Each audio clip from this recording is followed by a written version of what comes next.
Do you know how long it's been since you sang that last? It's been a long time. And I don't mean this disrespectfully, but the first time we came here at Unity of Richmond, Vicki and I, they sang that song every other week. It felt like. They really didn't, but it felt like. So it's been a long time, and it's a beautiful song. And what a great way to start off the year with that thought. Like I said at 9 o'clock service, I hadn't quite thought out. And I think what I did is just kind of repeat a lot of quotes. And when it was over, I didn't feel like I came from my heart. And I might have. But I really want to come from the heart to talk about the courage to love. Because it does take courage to unconditionally love anything and everybody. Because it calls for action. It calls for a different way of thinking. It calls for the opportunity to invent a different way of being so that we can step into that unconditional love. Everybody loves somebody. I mean, you love your pets. You love your spouses, hopefully. You love your partners. You love your coworkers. Maybe you don't remember it sometimes, but you do. And yet, we really talk about this unconditional love, and sometimes we're not congruent in the way that we treat people and treat our pets, treat Mother Earth, because we're out of alignment just for a few moments or a few seconds or a few days, however it happens to happen, with this idea of being unconditional love. Because sometimes we just think it's an feeling. You feel good. And it is joyous to be in unconditional love. But it's more than a feeling. You see, it's really a verb. Love is a verb. It is the idea that you take action. It is the idea that you understand what it is. Charles Fillmore said that love is the ability and the glue and the harmony that pulls everybody together so that we see each other, every person, in unconditional love. We see them as being created through love, and we see them as the Christ, as he would say. And we feel what they feel in an empathetic way. Not a sympathetic way, but an empathetic way. We understand where they are, and yet we know that wherever they are, that is only temporary if it's in a negative state of mind. And so we have this idea of love that works with us, that penetrates who and what we are, that says to us that life is good, that says to us that we can live in harmony, we can live in peace, and we can live as divine love itself. In Corinthians, and I think that's one of the greatest chapters, 13th chapter on love, it says, as though I speak with the tongues of men of angels, but have not love, I have become sounding brass or a clanging cymbal. We all know at some point in our lives how this is. We act like we're loving, but we really aren't. We're judging underneath. And it happens to all of us. It doesn't mean we're bad. It just means we made a mistake in the moment. And the wonderful thing is we can choose to step back into that unconditional love.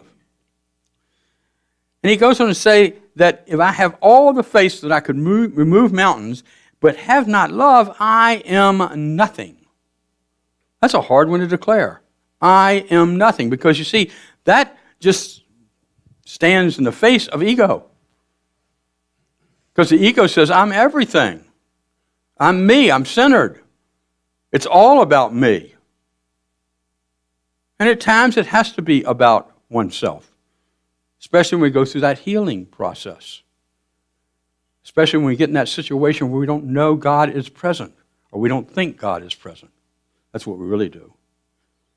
And we feel alone. We feel hurt. We feel wounded. We feel angry. We feel like the world's working against us and not for us. And we say, where are you, God? What's going on here? And if you're not in the right frame of mind, you will not get an answer. if you don't feel loved and somebody loves you, you still don't feel loved. Isn't that interesting? So it's all within ourselves that we're able to open up. And sometimes when we don't feel loved, and it happens for all of us, sometimes when we are in the angst of what's going on, where we're in our own stuff, what happens is that we need to remind ourselves of how to capture that love that God is in the moment. And the way that we really do that, I think, is several things. Number one, even though I can't feel it, because I'm not feeling joyous, I can remember how it feels when I am joyous. And so I bring back from my memory, my spiritual memory, what is it like to be joyous? What is it like to feel God's love? And I remember those times, and that starts to, if you would, thaw things out a little bit. And then the next thing is that we can spend more time in meditation, not less. And sometimes when we go into meditation, when we don't feel love, we don't feel God is present, it feels hollow and empty. Now I'm saying that because I know. I've experienced it. And I go, where are you, God? And again, there's no answer. Because I'm not ready. I have some healing to do in a given situation, maybe. Or maybe I've just, run so fast, and you know what that's like. I have so many appointments, I have so many things to do, places to go, people to talk to. Hopefully the books are coming in for the Love America tour. They came in at 12:59 yesterday, by the way, the rest of them. And we get so caught up in that, we don't take the time, and then we start to forget who we are. Because we're letting the world and all the activities of the world dominate us if we're not careful. And so when we do that, we need to come back and we need that time of meditation. And what meditation will do sometimes, even though it may feel like hollow at first, it'll start to bring to you what you need to do to change your focus, change your thinking, see God within yourself, feel God within yourself, and emote God. Because you are able to do that. And when you start to remember that, you start spending some time to prayer. There was one minister who said to other ministers, stop preaching, stop listening to yourself and start preaching to yourself if you want to get your life straightened out, okay? Sometimes. Because ministers, like everybody else, have a challenge with the time of prayer. The time to stop and say, I am love, I am loved, and I'm loving everybody else. And when that happens, the minister gets in a rut and cannot feel the love of the congregation, nor can the congregation feel the love of the minister. Now, I like for that to happen on Thursdays. Okay, so you don't feel it on Sunday. But anyway, occasionally that can happen to all of us. And so what we have to do is really go back to that time of meditation, time to prayer, and then time to talk to ourselves, to straighten our thinking out, to say, I am unconditional love, to affirm that. And I deny that anything in this world has any power over me except love. And as I do that, I'm able to see love maybe in a little different way. What I'm able to do is understand that it is through love that I step out of my fear and into the power of forgiveness.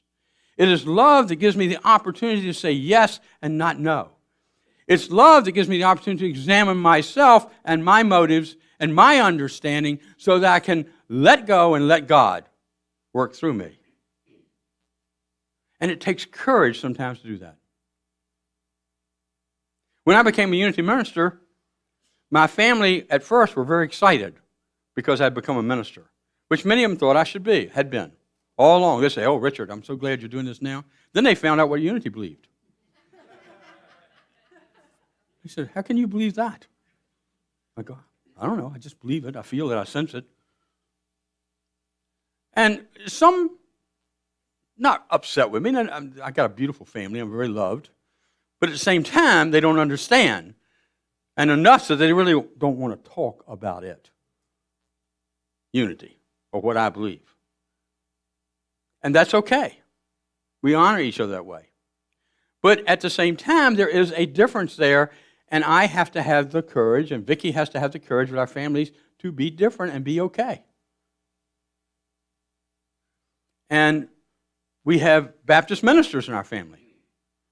These are good Baptist ministers. There's no bad Baptist. But anyway, there's good Baptist ministers. They're very open in communication. And so what happens, you see, we honor each other because we are filled with unconditional love. That's what really happens. And as we do that, we are then able, for those who are willing to do that, to have a discussion about our differences, but to understand we have more in common than our differences. And that's where love really takes us and brings us to that understanding that we have more in common. And as we work on our understanding of love, we start to see love on a global basis. We start to understand that it's not just you and me, it is the world that is really in love with each other but doesn't know it. But they're learning it. We are learning. It's better today than it was 100 years ago. It's better today than it was 50 years ago. It's better today than it was 15 years ago. Because consciousness is growing. The power of love is growing. The power of God is growing. And it's growing within you and you and you and me. It's growing for all of us. And we can step into it. When we step into it, it does take courage. It takes courage to align with your core values rather than align with somebody else's values. Because there might be some conflict in that. Now, I'm not talking about a battle. Don't go there. I think unconditional love says there's no battle. There's just communication gap. And what we have to do is step into that and understand that and learn that. And as we do, we then understand the power of love really works, especially unconditional love. And so we need to understand that it is love that is going to bring us together. It's love on a global sense that's going to bring us together. Where there is what people call evil is an absence of love. And it's not really an absence of love. It's an absence of understanding love. An understanding that we are all love. And it's in those moments sometimes that acts take place that we may not agree with. But there are things that happen on a day-to-day basis that say we have to stand up and have the courage to love. Have the courage to love other people. Have the courage to love Mother Earth and to show our ways in which we do that. And to be strong and courageous as we do that. You know, there's a statement by a fellow by the name of John Piper, who is a minister and who is chancellor of Bethlehem University and Seminary. He says, loving people means seeking to expand your joy in God by including them in it. By including them in it.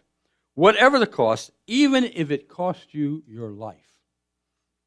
Now, I don't think that John Piper in today's age is talking about your breathing life.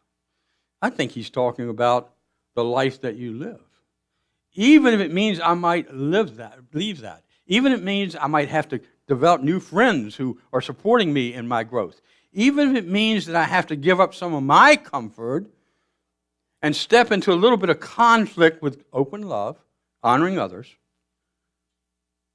and even learning from the conflict that maybe I'm not totally right, and be willing to honor it that way, step into it that way, it's then that we are able to communicate with each other, love each other, and share God's expression of love with each and every person. It's not by taking a stand and putting sand, a line in the sand, and saying, here I am. You cross the line and I'll love you. You don't, there's something wrong with you. There are too many lines in the sand. And what you and I can do is eliminate those lines And we can stand into the moment of being that love, of having the courage to say yes when we're supposed to say yes, to having the courage to be quiet when we're supposed to be quiet, to have the courage to love somebody even though you don't agree with their actions. And as you do that, what will happen for you is you will grow in the Christ consciousness. You will evolve in the Christ consciousness. You will become more than you can ever imagine. Those are not my words, they're Paul's words. More than you can ever imagine. Because you will have the strength of God, you will have the power of God, and you'll be able to step into that loving, precious moment of being that spiritual being with all the power that love brings into your life and into the lives of others. Because you see, love shines and shines and shines. And so now what we're going to do is go into the white stone ceremony. And Valerie is going to lead us in that this morning. Each of you should have a white stone. Does anybody does not have a white stone? Here we go right up front here. There's two. Ronnie doesn't have one, Deb. Anybody else? Does everybody have a white stone? And Steve raised his hand, but they're right